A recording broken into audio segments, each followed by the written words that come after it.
ওয়াজ মাহফিলের আজকের এই রহমতপূর্ণ বরকতপূর্ণ দ্বীনি মজলিসের সম্মানিত সুযোগ্য অনারেবল প্রেসিডেন্ট সভাপতিত্ব করছেন বিশিষ্ট আলেমে দ্বীন জুম্মাপাড় মাদ্রাসার সম্মানিত সুযোগ্য মুহতামিম শ্রদ্ধাভাজন আলেমে দ্বীন জনাব হযরত মাওলানা হযরত আলী সাহেব। মাহফিলের সার্বিক পরিচালনায় রয়েছেন জনাব মোহাম্মদ আব্দুল মালিক বাবু সাহেব।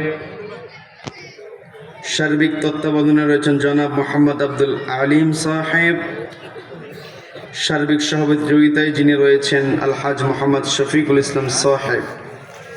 আর আজকের মাহফিল উপস্থাপনে রয়েছেন আমার অত্যন্ত কাছের প্রিয় ভাই মহিদুজ্জামান মুরাদ ভাই। আমার পূর্বে কথা বলেছেন আলেমে দ্বীন উদীয়মান তরুণ আলোচক, তারা দুই ভাই। তরাল থেকে শুনছেন আমার অত্যন্ত শ্রদ্ধা মা এবং বোনেরা। আলোচনার সূচনায় আমি আপনাদেরকে অভিনন্দন জানাচ্ছি, মোবারকবাদ জ্ঞাপন করছি রব্বুল আলামিনের শেখানো ভাষায়। বলছি আসসালামু আলাইকুম ওয়া রাহমাতুল্লাহি ওয়া বারাকাতুহু। সম্মানিত দ্বীনি ভাইয়েরা, আলোচনায় প্রবেশের পূর্বে আমি জানতে চাচ্ছি আপনারা সকলে কেমন আছেন? রব্বুল আলামিন আমাকেও ভালো রেখেছেন, বলি আলহামদুলিল্লাহ। এই যে আমরা ভালো আছি, আমাদেরকে ভালো রাখার একমাত্র কেবলমাত্র কর্তৃত্ব কার হাতে?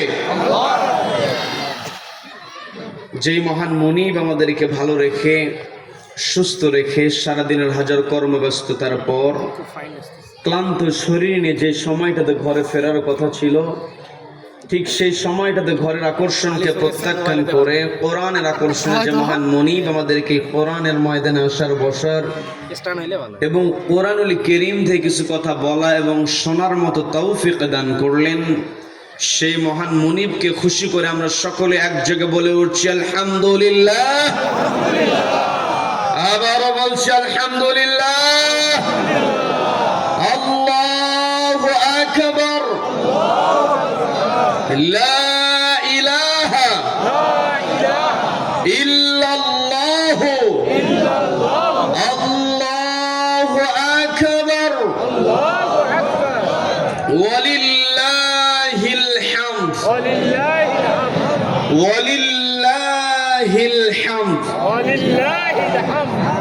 আমরা কৃতজ্ঞতা আদায় করলাম কার? আল্লাহ। জীবনের প্রত্যেকটা ক্ষেত্রে প্রশংসা হবে কার? আমাকে আপনাকে সৃষ্টি করেছেন কে? Allah. Allah is the creator of all creations. যত সৃষ্টি আছে সব সৃষ্টি করেছেন কে? আল্লাহ। কাজেই এই পৃথিবীতে যদি প্রশংসা করতে হয়, আমরা প্রশংসা কেবল আল্লাহর করব। আল্লাহ ব্যতীত অন্য কেউ প্রশংসিত হতে পারে? None can be praised, only Allah will be praised. সবাই চিৎকার দেবেন আল্লাহু আকবার। আল্লাহু আকবার। এই যে আমরা সবাই মিলে আল্লাহর প্রশংসা করলাম, আল্লাহর প্রশংসা করার কথা কোরআনে আছে না নাই? সম্মানিত দ্বীনি ভাইরা, সেই কথাটাই রব্বুল আলামিন সুন্দর করে জানিয়ে দিলেন। ইউসাব্বিহু লিল্লাহি মা ফিস সামাওয়াতি ওয়া মা ফিল আরদি লাহুল মুলকু ওয়া লাহুল হামদু ওয়া হুয়া আলা কুল্লি শাইইন কাদির।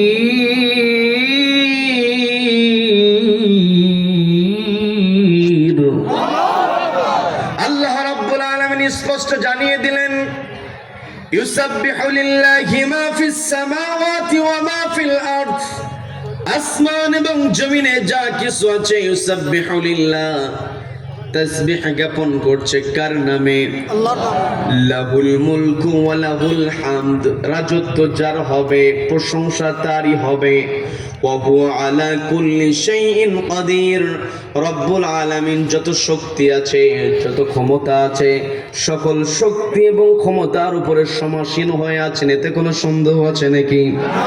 সম্মানিত বন্ধুগণ, পবিত্র কোরআনের 3 নম্বর সূরা সূরা আলে ইমরানের 26 নম্বর আয়াতে রব্বুল আলামিন সুন্দর করে বলছেন, কুলিল্লাহুম্মা মালিকাল মুলকি তু'তিল মুলকা মান তাশাউ ওয়া তানজিউল মুলকা মিম্মান তাশাউ ওয়া তু'ইজ্জু মান তাশাউ ওয়া তুযিল্লু মান তাশাউ بيدك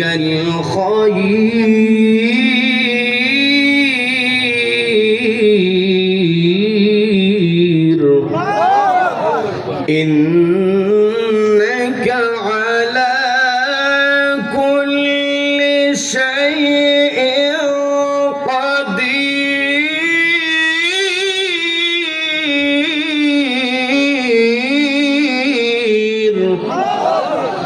আল্লাহ রাব্বুল আলামিন নবীজিকে বলছে, নবী বল, আপনি বলুন, আপনি দোয়া করতে থাকুন, আপনি বলতে থাকুন, আল্লাহুম্মা, ওহে আমাদের প্রভু, মালিকাল মুলক, আপনি হলেন রাজত্বের মালিক। রাজত্বের মালিকানা কার হাতে? সবাইকে বলতে হবে, রাজত্বের মালিকানা কার হাতে? নবীজিকে আল্লাহ শিখিয়ে দিয়ে বলছেন, নবী আপনি ঘোষণা দিয়ে দিন, আল্লাহুম্মা মালিকাল মুলক, ওগো আল্লাহ আপনি হলেন রাজত্বের মালিক। তুতিল মুলকা মান তাশা, আপনি যাকে ইচ্ছা ওই রাজত্ব থেকে রাজত্ব আপনি দায়িত্ব দিতে পারেন, রাজত্ব ছেড়ে দিতে পারেন। ওয়া তানজিউল মুলকা মিম্মান তাশা, আবার আপনি চাইলে কারো কাছ থেকে টান দিয়ে ক্ষমতা কেড়ে নিতে পারেন। কথা বলেন ঠিক কিনা? এই জায়গায় উলামায়ে কেরাম আছেন, তারা সহজেই বুঝতে পারবেন। আমি আপনাদেরকে সহজভাবে বোঝানোর চেষ্টা করছি। সেটা হলো, আল্লাহ বললেন, নবীজির মাধ্যমে বলালেন, নবীজি আল্লাহর কাছে বলছেন, ওয়া তানজিউল মুলকা মিম্মান তাশা, ওগো আল্লাহ আপনি যার কাছ থেকে ইচ্ছা ক্ষমতাটাকে আপনি টান দিয়ে কেড়ে নিতে পারেন। তানজিউন শব্দের অর্থটা কেড়ে নেওয়া। এখানে উলামায়ে কেরাম আছেন, তানজিউন শব্দটা এসেছে নাজউন থেকে। এই নাজউন শব্দের আরেকটা ব্যবহার রব্বুল আলামিন কোরআনের মধ্যে করেছেন, ওয়ান নাজিআতি গরকা, প্রশংসা ওই আল্লাহ রব্বুল আলামিন বলছেন, ওয়ান নাজিআতি গরকা, শপথ করে বলছি ওই সমস্ত ফেরেশতাদের যারা জোর করে রূহটা বের করে নেয়, অর্থাৎ নাজিআন নাজিআত, ওই সমস্ত ফেরেশতাদেরকে আল্লাহ ইন্ডিকেট করে শপথ করে বলছেন, ওয়ান নাজিআতি গরকা, যারা জোর করে মানুষের দেহের মধ্য থেকে প্রাণটা বের করে নেয়। মালাকুল মাউত নেতৃত্ব দেয়, কিন্তু তার সঙ্গে আরো ফেরেশতা থাকে কি থাকে না? সেই দিকে আমি যাব না, আমি এটা বোঝাতে চেয়েছি। আল্লাহ বলেন, নাজিআতি গরকা, ওই সমস্ত ফেরেশতাদের শপথ যারা জোর করে রূহটা বের করে নেয়। তার মানে নাজউন শব্দটা ব্যবহার করা হয় যেখান থেকে জোর করে ছিনিয়ে নিতে হয়।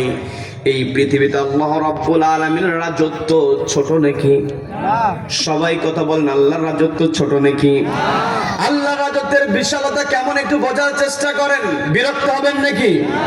এই যে আমি আপনি পৃথিবীতে বসবাস করছি, এই পৃথিবীতে আমি আপনি বসবাস করছি। পৃথিবীটা হলো একটা গ্রহ। সূর্যকে কেন্দ্র করে বিজ্ঞানীরা বলেছে, কোন সময় বলেছেন 9টা গ্রহের কথা, আবার তারা বলেছে 11টা গ্রহের কথা। আমরা সেই বিতর্কের দিকে যাব না, শুধু আমি আপনাদেরকে বোঝানোর চেষ্টা করছি। এই সূর্যকে কেন্দ্র করে সূর্যের কক্ষপথে ঘুরছে, পৃথিবী তার কক্ষপথে ঘুরছে, কিন্তু কেন্দ্রবিন্দু যেটা আছে সেটা হলো সূর্য। এই সূর্যকে প্রদক্ষিণ করে যারাই ঘুরছে, এই সূর্যকে প্রদক্ষিণ করে ঘুরতে গিয়ে পৃথিবী তার যে বিশাল আকৃতি পেয়েছে, তার যে আয়তন পেয়েছে, আয়তনের দিকে পৃথিবীটা হলো সূর্যের যতগুলো গ্রহ আছে এর মধ্যে থেকে 5ম নাম্বার। সবাইকে বলতে হবে কত নাম্বার? 5ম নাম্বার। এই পৃথিবীতে আমরা বসবাস করি। এই যে সূর্যকে প্রদক্ষিণ করে ঘোরা হচ্ছে, সূর্যকে প্রদক্ষিণ করে পৃথিবী ঘুরতেছে। এই সূর্যের পরিচয় যদি আমরা নিতে যাই, আমরা রাতের বেলা অন্ধকার রাতে আকাশের দিকে যখন তাকাই, আমরা তারকা দেখতে পাই, অসংখ্য অগণিত তারকা আমরা দেখতে পাই কি পাই না? এই যে তারকা, এই অসংখ্য অগণিত তারকা মিলে গ্যালাক্সি তৈরি হয়। এই গ্যালাক্সির মধ্য থেকে সূর্য ক্ষুদ্র একটা তারকা, বলেন আল্লাহু আকবার। তার মানে একটা গ্যালাক্সির সঙ্গে যদি সূর্যকে তুলনা করা হয়, সূর্য সেখানে ক্ষুদ্র হয়ে যায়। আবার এই পৃথিবীর আলোকে আমরা যদি সূর্যের বিশালতা যদি জানতে চাই, তাহলে এই পৃথিবীর সমান 13 লক্ষ পৃথিবী। সবাইকে বলতে হবে কত লক্ষ পৃথিবী? সবাই বলেন কত লক্ষ পৃথিবী? এই যে 13 লক্ষ পৃথিবীকে যদি একত্রিত করে সূর্যের গায়ের উপরে দেওয়া হয়, সেখানে অবশিষ্ট জায়গা থেকে যায়, বলেন আল্লাহু আকবার। তার মানে আল্লাহর বিশালতা কত বড়, আল্লাহর রাজত্ব কত বড়। আমরা সূর্যের দিকে যদি তুলনা করি, তাহলে সূর্যের 13 লক্ষ ভাগের 1 ভাগও না, তার চেয়েও ছোট হলো এই পৃথিবী। কিন্তু আমরা এটা বোঝার চেষ্টা করি না। আমরা যদি ছোট্ট একটা চেয়ারে বসে যাই, আমরা আল্লাহর ওই রাজত্বের বিশালতার কথা ভুলে গিয়ে এই চেয়ারটার অপব্যবহার করা শুরু করে দিই। কথা বলেন ঠিক কিনা? সেই কথাটাই আল্লাহ বললেন, নবীকে বলছেন, ওগো নবী আপনি বলে দিন, তুতিল মুলকা মান তাশা, আপনি যাকে ইচ্ছা ক্ষমতা প্রদান করতে পারেন, রাজত্ব প্রদান করতে পারেন। ওয়া তানজিউল মুলকা মিম্মান তাশা, আপনি ক্ষমতা দেওয়ার পরে যারা সীমা লঙ্ঘন করবে, সীমা অতিক্রম করবে, যারা এই পৃথিবীতে জুলুম করবে, তাদেরকে আপনি টান দিয়ে ক্ষমতা থেকে নামায় দিতে পারেন। বলেন আল্লাহু আকবার, বলেন আল্লাহু আকবার। আবার দেখবেন আল্লাহ রাব্বুল আলামিন যখন কাউকে ক্ষমতা থেকে নামাতে চান, ক্ষমতা থেকে নামাতে গিয়ে রাব্বুল আলামিন বড় কোনো অস্ত্র ব্যবহার করেন না। আমরা যদি ফেরাউনের দিকে তাকাই, ফেরাউন মুসা আলাইহিস সালাতু ওয়াস সালামকে কষ্ট দিয়েছে। কি কথা বলেন? কি কথা বলেন? ফেরাউন যখন মুসা আলাইহিস সালাতু ওয়াস সালামকে কষ্ট দিয়েছে, শুধু মুসা আলাইহিস সালাতু ওয়াস সালামকে কষ্ট দেয় নাই, যখন ওই গণক ফেরাউনকে বলেছে মুসা নামে একজনের আগমন ঘটবে, সে তোমার তখ্তটাকে নড়বড়ে করে দিবে, তোমাকে ক্ষমতাচ্যুত করে দেবে, এটা শোনার পরে ওই ক্ষমতাধর ফেরাউন লক্ষ লক্ষ শিশু সন্তানকে মায়ের বুক থেকে টেনে নিয়ে তাদেরকে হত্যা করেছে তার চেয়ারটাকে টিকিয়ে রাখার জন্য। কথা বলেন ঠিক কিনা? আজও পৃথিবীতে যারা ফেরাউনকে অনুসরণ করবে, এরাও ক্ষমতা টিকিয়ে রাখার জন্য গুলির অর্ডার দেয়। কথা বলেন ঠিক কিনা? সম্মান দিনী ভাইরা, যতই জালিমেরা অত্যাচার চালাক না কেন, যখন তারা সীমা অতিক্রম করে, রব্বুল আলামিন বড় কোনো অস্ত্র ব্যবহার করেন না। এর প্রমাণ হলো ছোট মানুষেরা পানিতে ডুবে মারা যায়, বড় মানুষ যারা হয়, সবল যারা হয়, তারা কিন্তু সাধারণত পানিতে ডোবে না। আবার তার আশেপাশে যদি মানুষজন থাকে, সেখানে তো ডোবার কোনো প্রশ্নই থাকে না। অথচ ওই ফেরাউন যখন পানিতে চুবে মরেছিল, তার হাজার হাজার পাইক পেয়াদা থাকার পর ওই ফেরাউনকে পানিতে চুবিয়ে মেরেছেন কে? আল্লাহ বড় কোনো অস্ত্র ব্যবহার করেন নাই। আমি আপনাদেরকে যদি আরেকটা এক্সাম্পল দিই, আপনারা আরো সহজে বুঝতে পারবেন। সেটা হলো, ওই নমরুদ যখন ইব্রাহিম আলাইহিস সালাতু ওয়াস সালামকে কষ্ট দিয়েছে, একজন জীবন্ত মানুষকে আগুনের মধ্যে নিক্ষেপ করেছে, জুলুম নির্যাতন করেছে, রব্বুল আলামিন ওই ফেরাউন, ওই নমরুদকে তার ক্ষমতা থেকে নামানোর জন্য ভারী কোনো অস্ত্র ব্যবহার করেন নাই, ব্যবহার করেছেন মশা। কি কথা বলেন? আবার যেন তেন মশা আল্লাহ ব্যবহার করেন নাই, ল্যাংড়া মশা ব্যবহার করেছেন। কি কথা বলেন? ওই আব্রাহা যখন কাবা ঘর ধ্বংস করতে এসেছিল, রব্বুল আলামিন ছোট্ট আবাবিল পাখি দিয়েছিলেন, ক্ষুদ্র ক্ষুদ্র পাথর দিয়ে ধ্বংস করেছেন। কথা বলেন ঠিক কিনা? আবার এই বাংলার জমিনে ওই লেডি ফেরাউন যখন দীর্ঘ 15টা বছর জুলুম করেছে, ওই লেডি ফেরাউনকে নামানোর জন্য রব্বুল আলামিন অস্ত্রধারী করে বাহিনীকে ব্যবহার করলেন না, নিরস্ত্র ছাত্র জনতাকে সামনে দিয়ে ওই ফেরাউনকে পালিয়ে যেতে বাধ্য করেছেন। কথা বলেন ঠিক কিনা? এটাই আমাদের জন্য শিক্ষা। আমাকে আপনাকে এটাই বুঝতে হবে, আল্লাহ রাব্বুল আলামিন ক্ষমতা দেন, কিন্তু কেউ যদি সেই ক্ষমতা লিমিটটা ক্রস করে ফেলে, টান দে ওয়াতানজিউল মুলকা মিম্মান তাশা, টান দিয়ে রব্বুল আলামিন ক্ষমতা থেকে নামায় দেন। কথা বলেন ঠিক কিনা?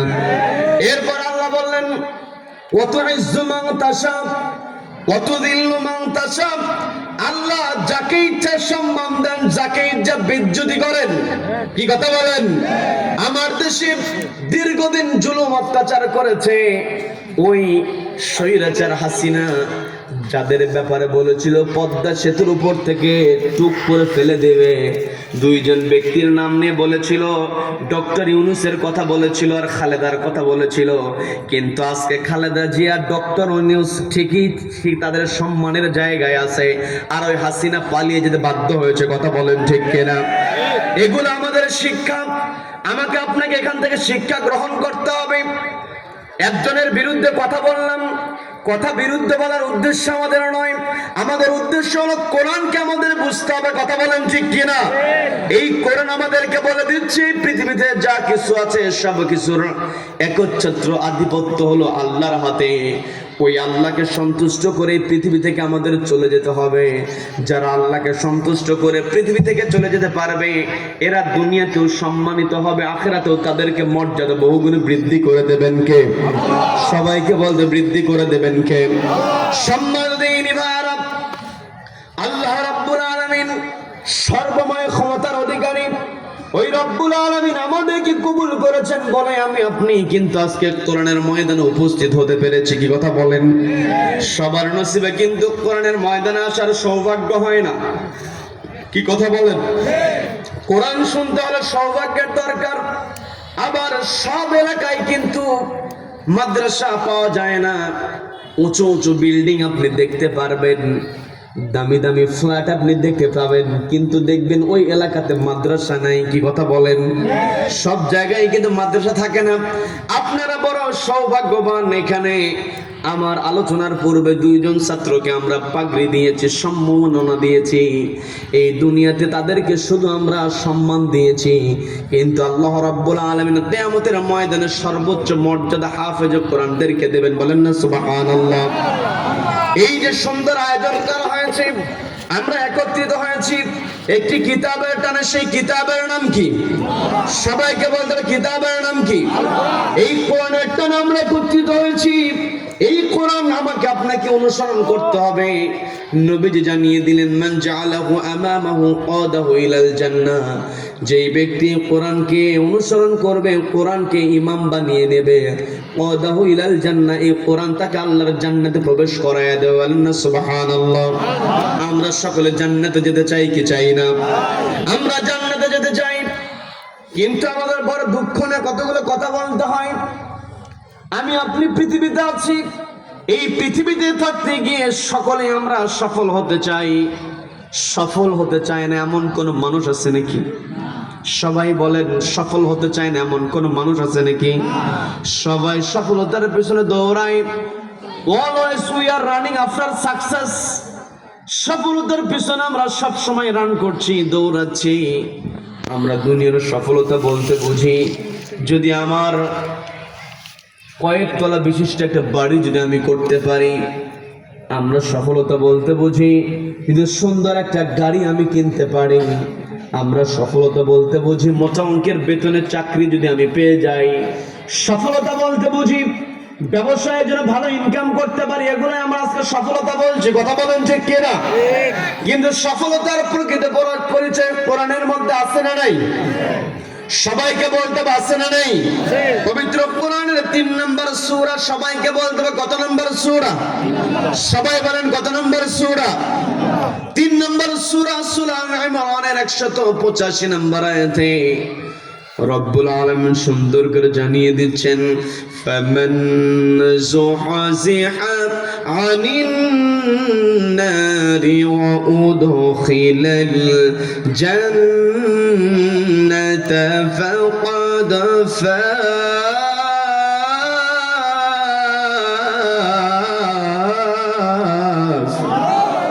আল্লাহ রাব্বুল আলামিন বলেন ফামান যুহজিহা আনিন নার, যেই ব্যক্তি নিজেকে জাহান্নামের আগুন থেকে বাঁচাতে পারবে, ওয়া উদখিলাল জান্নাহ, এবং জান্নাতে প্রবেশ করতে পারবে, ফাকাদ ফাজ, ওই ব্যক্তি হলো প্রকৃত সফল। ঘোষণা দিয়েছেন কে?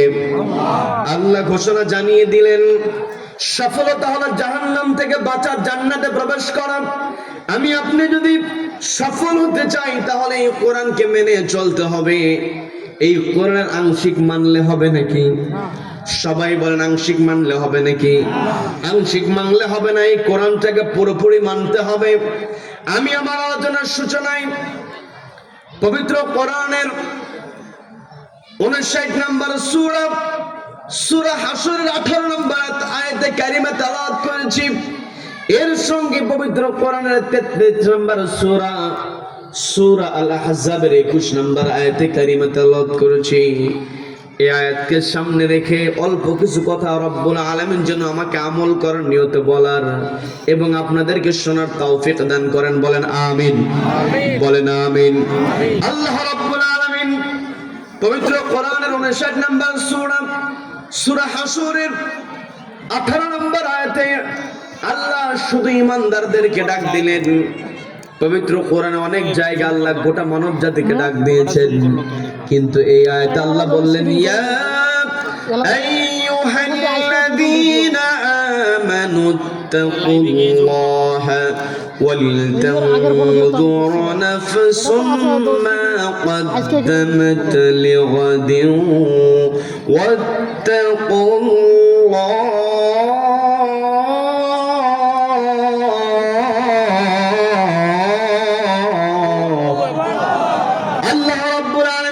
ইয়া আইয়ুহাল্লাযীনা আমানু, ওহে যারা ঈমান আনয়ন করেছো, ইত্তাকুল্লাহ, ভয় করো কাকে? সবাইকে বলতে ভয় করো কাকে? আল্লাহকে ভয় করো। ওয়াল তানজুর নাফসুম মা কদ্দামাত লিগাদ, এবং প্রত্যেকটা প্রাণের উচিত ওয়াল তানজুর নাফসুন, প্রত্যেকটা নফসের উচিত চিন্তা করা, গবেষণা করা, নজর করা মা কদ্দামাত লিগাদ, সে আগামী দিনের জন্য কি জমা করছে, কি পাঠিয়ে দিচ্ছে। তার মানে এই পৃথিবীতে আমরা যেই কাজগুলো করছি সব কিছু জমা হয়ে থাকছে আমার আপনার আমল নামায়। এতে কোনো সন্দেহ আছে নাকি? আমাদের আমল নামায় জমা হয়ে থাকছে। আগামীতে আমি আপনি যখন এই পৃথিবীতে থাকবো না, এই পৃথিবীতে আমরা যারা এসেছি, এই পৃথিবীতে আমরা কেউ থাকার জন্য আসি নাই। সবাইকে এই পৃথিবী ছেড়ে চলে যেতে হবে, এতে কোনো সন্দেহ আছে নাকি? পৃথিবী ছেড়ে যখন আমি আপনি চলে যাব, আমার আপনার সঙ্গে কোনো সম্পদ যাবে না, শুধুমাত্র যাবে আমার আপনার আমল নামা। কি কথা বলেন? এই আমল নামা এমন ভাবে আমার আপনার গঠন করতে হবে যেন আমল নামার ডান হাতে পাওয়া যায়। এই জন্য আল্লাহ বলছেন ওয়াল তানজুর, তোমাদের নজর করা উচিত মা কদ্দামাত লিগাদ, আগামী দিনের জন্য তোমরা কি পাঠিয়ে দিচ্ছ, কি জমা করছো। আমরা যে কাজগুলো করছি প্রত্যেকটা কাজগুলোকে লিপিবদ্ধ করছে ফেরেশতারা, কিরামান কাতিবিনা ইয়ালামুনা মা তাফআলুন। শুধুমাত্র এই যে কিরামান কাতিবিনরা, তারা যে শুধুমাত্র লিপিবদ্ধ করছে তা কিন্তু নয়। আমি আপনি কোথায় কি করছি, আমার আপনার কর্মসূচি যত গোপনেই হোক না কেন, যত সিকিউরিটি নিয়ে আমি আপনি কাজ করি না কেন, কোনো কিছুই আল্লাহর দৃশ্যের বাইরে থাকে না। কথা বলেন ঠিক কিনা? আল্লাহ রাব্বুল আলামিন সবকিছু ধারণ করছেন, আল্লাহ রাব্বুল আলামিন সবকিছু রেকর্ড করছেন। এই যে আমার সামনে ক্যামেরা আছে, এই ক্যামেরা আমার দিকে তাক করে আছে। আমি যেই কথাগুলো বলছি ভিডিও সহকারে ওই ক্যামেরা তার মেমোরিতে সেভ করছে। আমি এই জায়গা থেকে নেমে গিয়ে কোনো কথা যদি অস্বীকার করি, আবার কোনো কথা না বলে যদি অতিরিক্ত কোনো কথা দাবি করি, আমার পক্ষে কি ওই ভিডিওর মধ্যে এগুলোকে বাড়ানো বা কমানোর কোনো সুযোগ আছে নাকি? কোনো সুযোগ নাই। আমি এক্সাম্পলটা দেওয়ার কারণ হলো আল্লাহ রাব্বুল আলামিন আমার আপনার উপরে ক্যামেরা ফিট করেছেন, এটা আমার কথা নয়। রব্বুল আলামিন পবিত্র কোরআনের 17 নম্বর সূরা, সবাইকে বলতে হবে কত নম্বর সূরা? সবাই বলেন কত নম্বর সূরা? 17 নম্বর সূরা, সূরা বানি ইসরাঈলের 13 নম্বর আয়াতে রব্বুল আলামিন সুন্দর করে বলছেন ওয়া কুল্লু ইনসানিন আলজামনাহু طائره في عنقه ونخرج له يوم القيامة كتابا يلقاه منشورا বলেন আল্লাহু আকবার। আল্লাহ বলছেন কুল্লা ইনসানিন, প্রত্যেকটা মানুষের ক্ষেত্রে আলজামনাহু, আমি সেট করে দিয়েছি তাইরাহু, তার আমলনামা, ফি উনুকিহি, তার কাঁধের উপরে। আমার আপনার কাঁধের উপরে আল্লাহ রাব্বুল আলামিন আমলনামা সেট করে দিয়েছেন। ওয়া নুখরিজু লাহু, এই আমলনামাকে রব্বুল আলামিন বের করবেন ইয়াউমাল কিয়ামা, কিয়ামতের ময়দানে। তার মানে আমার আপনার এই কাজের উপরে যে আমলনামাটা আল্লাহ সেট করে দিয়েছেন, আমরা বর্তমান সময় প্রযুক্তির যুগে যদি আমরা অনুবাদ করতে যাই, এই তাইরাহের ব্যাখ্যা হবে মেমোরি কার্ড। বলেন আল্লাহু আকবার, বলেন আল্লাহু আকবার। অনেকে আবার বলতে পারে, হুজুর আপনি এতদিন এসে মেমোরি কার্ড অর্থ কেমন করে করেন? আল্লাহ রাব্বুল আলামিন কিয়ামতের কঠিন ময়দানে আমি আপনি কোথায় কি করেছি সবকিছু রব্বুল আলামিন ধারণ করে রেখে দিয়েছেন। রব্বুল আলামিন ওই দিন প্রজেক্টরের মাধ্যমে এগুলো তুলে ধরবেন। এই যে আমার সামনে ক্যামেরাগুলো তাক করে আছে, যেই কথাগুলো রেকর্ড করা হচ্ছে এগুলো একটা মেমোরির মধ্যে আছে। যদি প্রজেক্টরে ওই ভিডিওগুলো দেখাতে হয় তাহলে মেমোরি কার্ডটা কিন্তু ক্যামেরা থেকে বের করতে হয়। কথা বলেন ঠিক কিনা? এই জায়গায় আল্লাহ রাব্বুল আলামিন সেই কথাটাই বললেন ওয়া নুখরিজু, আপনারা আরো সহজে বুঝতে পারবেন। নুখরিজুন শব্দটা যেটা খুরুজুন থেকে, খুরুজুন শব্দের অর্থ বের করা। আবার আমি আপনাদেরকে আরো সহজে বুঝিয়ে দেই, আমরা যখন জমি জমা কিনতে যাই, বেচাকেনা করতে গেলে সবার আগে একটা প্রশ্ন করা থাকে, সেটা হলো ওই জমির খারিজ ঠিক আছে কিনা। প্রশ্ন আছে না নেই? সবাই বলেন প্রশ্ন আছে না নেই? খারিজ মানে বের করা। একজনের মালিকানা ছিল, সেখান থেকে আরেকজনের মালিকানাটাকে বের করে নেওয়া। এই জন্য আমরা খারিজ শব্দ ব্যবহার করি। এই জায়গায় রব্বুল আলামিন বললেন অনুখরিজু লাহু, এই যে কাদের উপরে মেমোরি কার্ড আমি সেট করে দিয়েছি, অনুখরিজু লাহু, তার জন্য আমি বের করব ইয়াউমাল কিয়ামা, কিয়ামতের কঠিন ময়দানে। কিয়ামতের কঠিন ময়দানে আমাকে আপনাকে মুখোমুখি হতে হবে। তো কোনো সন্দেহ আছে নাকি? সবাই বলেন কোনো সন্দেহ আছে নাকি? এই পৃথিবীতে আমি আপনি যদি সম্মানিত হতে চাই, এই কোরআনের সঙ্গে আমার আপনার সম্পর্ক রাখতে হবে। কি কথা বলেন? এই কোরআনের নামটা হচ্ছে কোরআনুল কারীম। এই কোরআনের নাম আল্লাহ রাব্বুল আলামিন কোরআনের মধ্যে কোরআনুল কারীম ব্যবহার করেছেন, কোরআনুল মাজিদ ব্যবহার করেছেন। আমরা আবার ব্যবহার করি কোরআন শরীফ। আমরা যদি এখন শরীফ শব্দের অর্থ যদি করতে যাই, শরীফ শব্দের অর্থ হচ্ছে ভদ্র, সম্মানিত। কারীম শব্দের অর্থ সম্মানিত, মাজিদ শব্দের অর্থ সম্মানিত। তার মানে এই কোরআনের সঙ্গে যার সম্পর্ক আছে তার সম্মান বেশি। বলেন আল্লাহু আকবার, বলেন আল্লাহু আকবার। এই কোরআনের সঙ্গে যাদের সম্পর্ক আছে তারাই কেবল আল্লাহকে ভয় করতে পারে। আমি যে আয়াতে কারিমা তেলাওয়াত করেছি, আল্লাহ বললেন ইয়া আইয়ুহাল্লাযীনা আমানু, ওহে যারা ঈমান আনয়ন করেছো, ইত্তাকুল্লাহ, ভয় করো কাকে? সবাইকে বলতে হবে ভয় করো কাকে? আল্লাহকে যদি আমি আপনি ভয় করতে চাই, এই কোরআনের সঙ্গে আমার আপনার সম্পর্ক স্থাপন করতে হবে। এই কোরআনের সঙ্গে যাদের সম্পর্ক থাকে, দুনিয়ার কোনো শাস্তি, দুনিয়ার কোনো জুলুম, দুনিয়ার কোনো নির্যাতন তাদেরকে থামিয়ে রাখতে পারে না।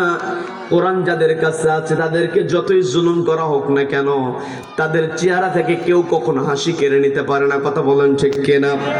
নবীজির সাহাবী খুবাব রাদিয়াল্লাহু তাআলা আনহুর হাতে শিকল পরানো হয়েছে, পায়ে শিকল পরানো হয়েছে। খুবাব রাদিয়াল্লাহু তাআলা আনহু ফাঁসির মঞ্চের দিকে এগিয়ে যাচ্ছেন। আমি কি বানিয়ে বলছি নাকি? ফাঁসির মঞ্চের দিকে এগিয়ে যাচ্ছেন। এই ঘটনাটা বর্ণনা করছিলেন সাঈদ ইবনে আমর রাদিয়াল্লাহু তাআলা। তিনি বলছেন, আমি তখন ইসলাম কবুল করি নাই। আমার ভাই খুবাইবকে ফাঁসির মঞ্চের দিকে এগিয়ে নিয়ে যাওয়া হয়। আমি তার চেহারার দিকে তাকিয়েছিলাম, আমি লক্ষ্য করেছি তার চেহারার মধ্যে বিন্দু পরিমাণ হতাশার ছাপ ছিল না, বরং তার চেহারার মধ্যে ছিল হাসির ঝিলিক। বলেন আল্লাহু আকবার। আমরাও দেখেছি এই বাংলার জমিনে যিনি তাফসীরুল কোরআন মাহফিল প্রতিষ্ঠা করেছেন, ওই চট্টগ্রামের প্যারেড ময়দান থেকে ধারাবাহিকভাবে 3 দিন 5 দিন যিনি তাফসীর করলেন, এত সুন্দর করে যিনি তাফসীর করেছেন, তার শ্রোতা এমন ছিল একজন রিকশাওয়ালা, ঠেলাওয়ালা, এমনকি আইসক্রিমওয়ালা আইসক্রিম বিক্রি করতে যায়। এমনকি আমরা লক্ষ্য করে দেখেছি গ্রামের মধ্যে ভাঙ্গাচোরা যারা বিক্রি করে, ভাঙ্গাচোরা যারা কালেকশন করে, তাদের কাছেও যে বক্সটা থাকে, যেই মাইকটা থাকে, সেই মাইকের মধ্যে আমাদের কোরআনের পাখি আল্লামা দেলোয়ার সাঈদীর কিন্তু ওয়াজ বাজে। কথা বলেন ঠিক কিনা?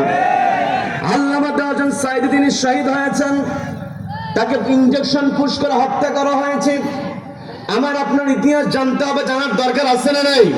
জানার দরকার আছে না নাই? শুধু তাই নয়, আমাদের প্রাণপ্রিয় রাহবার আল্লামা মামুনুল হক তিনি যখন জোরালো কণ্ঠে কথা বলেছিলেন, তাকেও পর্যন্ত রিমান্ডে নিয়ে ওই আদালতে ওঠানো হয়েছে, তার হাতে ক্র্যাশ ভোট দিয়ে আদালতে আসতে হয়েছে। কথা বলেন ঠিক কিনা? এই যে জুলুম করা হয়েছে, আমরা কখনো তাদের চেহারা থেকে হাসি দূরে ছড়ে দেখতে যাই নাই। কথা বলেন ঠিক কিনা? তাদের চেহারার মধ্যে সব সময় হাসির ঝিলিক ছিল। কি কথা বলেন? আমরা এমনও দেখেছি ওই মামুনুল হক হাফিজাহুল্লাহ, তাকে যখন প্রিজন ভ্যানের মধ্যে করে আদালতে আনা হয়েছে, তারা ছাত্ররা প্রিজন ভ্যানের পাশে গিয়েছে, সেখানেও তিনি প্রিজন ভ্যানের মধ্য থেকে হাদিসের দার্স দিয়েছেন। কথা বলুন ঠিক কিনা? এত নির্যাতন, এত জুলুম, খোবাব রাদিয়াল্লাহু তাআলা ফাঁসির মঞ্চের দিকে এগিয়ে যান, তার চেহারা থেকে যেমন হাসি কেড়ে নিতে পারে নাই, এই বাংলার জমিনে যারা কোরআনের পক্ষে থাকে, কোরআন নিয়ে যারা কথা বলে, কোরআনের বাস্তবায়নের জন্য যারা আন্দোলন করে, তাদেরকে যত কষ্টই দেওয়া হোক না কেন, তাদের চেহারা থেকে কেউ কখনো হাসি কেড়ে নিতে পারবে না। কথা বলেন ঠিক কিনা? আমরা দেখেছি আমাদের কোরআনের পাখি আল্লামা দেলোয়ার সাঈদী যেই দিন তাকে হত্যা করা হলো, তার পূর্বের দিন তাকে জেলখানা থেকে নিয়ে আসা হয়েছে অ্যাম্বুলেন্সে করে। হসপিটালে যখন নিয়ে আসা হলো, অ্যাম্বুলেন্স থেকে তিনি যখন নামলেন, কষ্ট লাগে কথাগুলো বলতে গিয়ে। দীর্ঘ 13টা বছর তিনি জালিমের কারাগারে বন্দী ছিলেন। পরিবারের সঙ্গে তার কোনো সাক্ষাৎ ছিল না, হঠাৎ অল্প সময় দেওয়া হতো।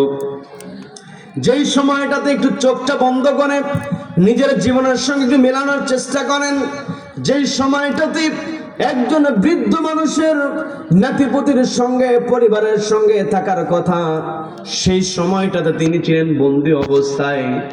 দীর্ঘদিন আত্মীয় স্বজন থেকে দূরে ছিলেন, তার চেহারার মধ্যে হতাশার ছাপ থাকার কথা ছিল, কষ্টের ছাপ থাকার কথা ছিল, কিন্তু আমরা সেটা লক্ষ্য করি নাই। যখন তিনি অ্যাম্বুলেন্স থেকে নামলেন, ওই অ্যাম্বুলেন্স থেকে নেমে তিনি যখন হাসি দিয়ে সালাম দিলেন, তার যে হাসি মাখা, যেই চাঁদ মাখা তার চেহারা ছিল, এই চেহারাটা কিয়ামত পর্যন্ত আল্লাহওয়ালাদের জন্য অনুপ্রেরণার নাম। কথা বলেন ঠিক কিনা? সম্মান দিন ফায়না আমাদের কোরআনের পাখিকে যারা অপবাদ দিয়েছিল, আমাদের কোরআনের পাখিকে যারা দেলোয়ার হোসেন শিকদার বানানোর চেষ্টা করেছিল, নামের সঙ্গে মিল ছিল, তিনি হলেন আল্লামা দেলোয়ার হোসেন সাঈদী। কিন্তু তার অপরাধ দেওয়া হয়েছিল, দেলোয়ার হোসেন শিকদার অপরাধ তাদের কাঁধের উপরে চাপিয়ে দেওয়া হয়েছিল। যারা আল্লামা দেলোয়ার হোসেন সাঈদীর কাঁধের উপরে ওই দেলোয়ার হোসেন শিকদার অপরাধ চাপিয়ে দেওয়ার চেষ্টা করেছিল, গোটা বাংলাদেশে তার আর নিজেদের চেহারা দেখাতে পারছে না। কথা বলেন ঠিক কিনা? তার মানে আমাকে আপনাকে বুঝতে হবে, যত কঠিন পরিস্থিতি আসুক না কেন, একটা কিতাবকে সঙ্গে রাখতে হবে। সেই কিতাবের নাম কি? সবাইকে বলতে হবে কিতাবের নাম কি? এই কিতাবকে আমার আপনার সঙ্গে রাখতে হবে, এই কিতাবকে আমার আপনার মানতে হবে।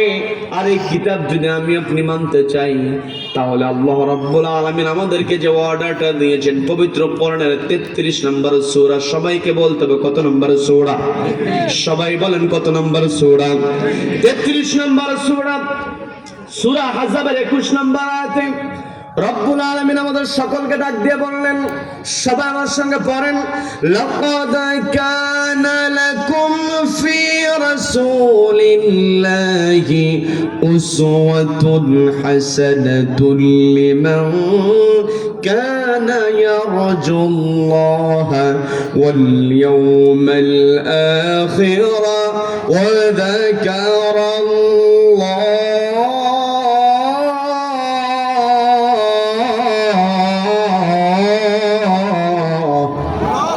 আল্লাহ রাব্বুল আলামিন বলছেন লাকাদ কানা লাকুম ফি রাসূলিল্লাহি উসওয়াতুন হাসানাহ, নিশ্চয় আমি রাসূলের মধ্যে তোমাদের জন্য উত্তম আদর্শ রেখে দিয়েছি। নবীজিকে আমাদের জন্য আদর্শ বানিয়ে দিয়েছেন কে? সবাইকে বলতে হবে আদর্শ বানিয়ে দিয়েছেন কে? নবীজি হলেন আমাদের জন্য আদর্শ। নবীজি রিসালাত পাওয়ার পূর্বেই, নবীজি যখন রিসালাত পেয়েছিলেন তখন তার বয়স ছিল কত? সবাই বলেন বয়স কত ছিল? 40 বছর বয়স।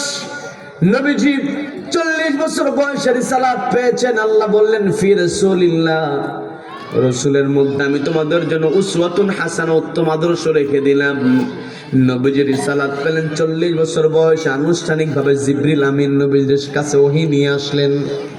নবীজির বয়স ছিল তখন 40 বছর। এখন আমি যদি আপনাদেরকে একটা প্রশ্ন করি, নবীজি তার প্রতিবেশীদের কাছ থেকে, জনপদের লোকজনের কাছ থেকে নবীজি একটা উপাধি পেয়েছিলেন, সেই উপাধির নাম কি বলেন? সবাইকে বলতে হবে সেই উপাধির নাম কি?